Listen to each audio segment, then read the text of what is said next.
ఇలా శనగపప్పు నానబెట్టుకొని ఉడకబెట్టుకోవాలి. మరీ మెత్తగా ఉడకబెట్టకూడదు. వెదురు కొమ్మును ఇలా సన్నగా తరుగుకోవాలి. ఇలా వాటర్ పోసి బాగా ఇలా కలిపి బాగా కడగాలి. ఇలా 4-5 సార్లు శుభ్రంగా కడుక్కోవాలి. శుభ్రంగా కడిగిన ఎదురు కొమ్ముల పొట్టు. శుభ్రంగా కడిగి పెట్టుకున్న ఈ ఎదురు పొట్టును కొద్దిగా వాటర్ పోసి ఉడకనివ్వాలి. ఇలా మెత్తగా ఉడికించుకోవాలి. అలాగే శనగపప్పును కూడా ఇలా ఉడికించుకోవాలి. ఉడికిన తర్వాత ఎదురు కొమ్ము పొట్టును ఇలా పిండి పక్కన పెట్టుకోవాలి.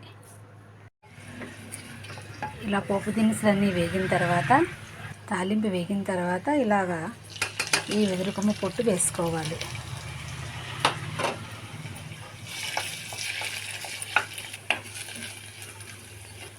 కొద్దిగా పసుపు వేసుకొని వేపుకోవాలి. తర్వాత ఉడకబెట్టిన శనగపప్పును కూడా వేసుకోవాలి.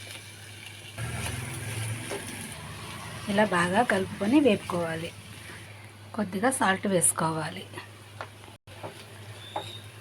కారం అయితే వేయక్కర్లేదు, ఎందుకంటే ఎండుమిర్చి పచ్చిమిర్చి వేసాము, ఆ కారం సరిపోతుంది. ఇంతేనండి, ఎదురు కొమ్ముల పొట్టు శనగపప్పు.